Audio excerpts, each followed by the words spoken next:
Kabupaten Sukabumi melalui DPMD sudah mengirim surat kepada Kemendes. Apa jawabannya, Pak? Jawabannya berdasarkan surat yang dibalas oleh dia bahwa Permendes itu merujuk kepada Undang-Undang 6 2011 terkait dengan bantuan hukum.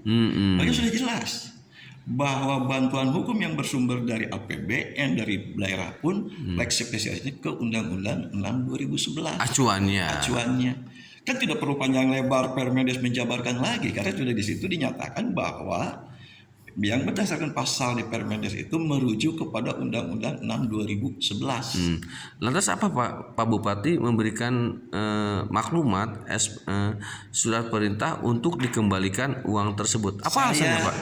Ya, kalau saya berpikiran bahwa tugas kami inspektorat adalah untuk memulihkan pengelolaan keuangan negara. Memulihkan kan? Karena memang tugas inspektorat seperti itu.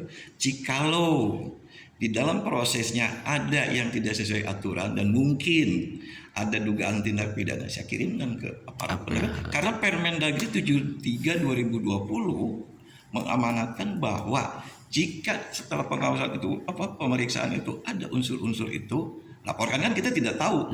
Inspektorat tidak punya kompetensi untuk menentukan apakah itu tindakan pidana atau bukan. Oleh karena itu saya kirim kepada polisian. Tapi untuk selama ini tidak ada yang kena TGR, Pak? Ya itu kan TGR.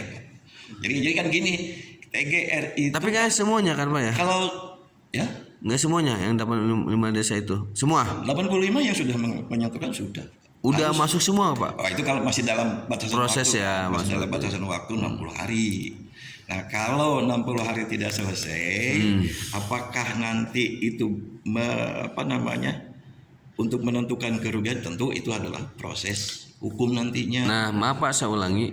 Dengan ada aturan dari pusat Kemendes nomor 8 tahun 2002 tentang pendampingan hukum, Bapak merasa pemerintah Kabupaten Sukabumi termasuk kepala desa sangat dirugikan nggak sih, Pak? Enggak, sebetulnya justru kita dengan Permendes, dengan Permendagri, dengan Perbub Sukabumi itu bahwa kenapa sih desa diperbolehkan untuk menganggarkan kegiatan bantuan hukum. Sehingga saya nyatakan Kabupaten Sukabumi tidak melarang desa untuk menganggarkan bantuan hukum, kan gitu. Asal di dalam pelaksanaannya merujuk kepada aturan main yang seharusnya. Nah, kenapa Pak bisa jadi masalah nih? Nah, itu dia ketika sudah dianggarkan, kemudian implementasinya tidak merujuk kepada aturan mainnya. Ya jelas lah. Desa atau lawyer firm? Ya, disitulah dari dua sisinya. Sebetulnya kan namanya MUI dua sisi. Baik dari desanya maupun dari lawyer firm. Hanya perbedaannya kan terjadi beda persepsi antara mereka. Dengan Akang saja terjadi perbedaan persepsi ketika awal. Nah, sehingga wajar saja. Nah, sehingga kami kirim surat ke Kemendes, diberikanlah penjelasan begini. Kemudian keluarlah surat keterangan. Saya belum yakin untuk meyakinkan. Saya coba juga dengan Kemenkumham, saya diskusi juga. Ya sama sebetulnya seperti itu. Jadi endingnya Pak untuk program dana desa sih. Program dana desa ada beberapa poin untuk kegiatan pendampingan hukum.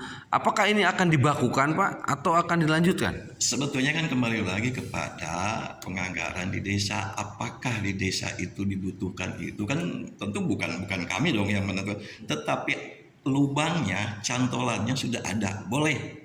Nah, ada sirkudesan juga kan? Rekeningnya juga ada. Kemarin juga koding benar. Tapi iya, kenapa ini bisa kok? Implementasinya ya nggak pas, tidak sesuai dengan aturan. Nah, kalau memang itu solusinya gimana Pak? Ya tentu solusinya begini, kembalikan lagi kepada aturan mainnya. Implementasinya kembalikan lagi kepada aturan main.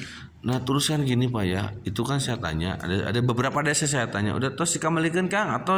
Ya syukur. Nah, terus yang jadi bahan pertanyaan saya begini loh Pak. Udah bayar pajak, udah. Nah pajak ini apa akan dikembalikan ke desa? Nah itu kan ada mekanisme. Kalau pajak gitu ya? itu kan ada mekanisme. Ada mekanisme ya. Itu banyak lah, itu teknis. Nanti ending ke depannya. Ya, yang kalau yang kepada desa yang awam, baru duit saya leungit. Desa pakai uang pribadi heula ieu teh. Uang pribadi. Ada yang ngomong gitu Pak? Ya saya tidak ini kan, jadi kan sudah jelas di rekomendasinya tagih kembalikan ke kas desa. Jadi tidak ada yang dirugikan. Jadi intinya nanti tidak ada yang dirugikan ya. Ya sebetulnya begini, kalau dirugikan justru pengembalian rekomendasi itu adalah untuk pemulihan. Soal apakah ada perbuatan itu bukan kewenangan daripada inspektorat. Nah terus maaf ya Pak ya, ini saya ulangi lagi. Ada salah satu masyarakat Pak, beliau itu katakanlah difabel, cacat sampai dihamili dan orangnya sudah ditangani oleh Polres Sukabumi. Maaf ya Pak ya, saya bukan dekat dengan beliau. Hasil karya jerih payah Pak MP akhirnya tertangkaplah orang tersebut dan tinggal menunggu sidang. Nah, dengan adanya SP tersebut itu sidangnya diberhentikan. Nah akhirnya timbul kerugian dua belah pihak antara si pelaku dan di korban. Pasalnya apa? Korban mempertanyakan iraha ieu teh saya teh arek putus sidang. Itu berbeda sih, yang kasus yang terjadi gitu. dengan bantuan hukum kasus yang berbeda. Sebetulnya kan Sukabumi juga ada yang namanya LBH yang sudah terakreditasi, cuma mekanismenya kan ada Permenkumham lah ya, kalau nggak salah 42 atau berapa lah saya lupa. Itu kan mekanisme itu ada. Sebetulnya tidak menjadi hambatan juga. Tapi kan itu bukan kapasitas saya lah untuk menjawab. Kalau itu sudah ditangani oleh APH ya mudah-mudahan bisa. Harapan Bapak untuk program untuk kegiatan pendampingan hukum ini ke depannya gimana nih Pak? Saya harapannya seperti gini, sama dengan dari BPHN, sama dari Kemenkumham, bahwa di daerah diharapkan tetap disupport oleh anggaran itu.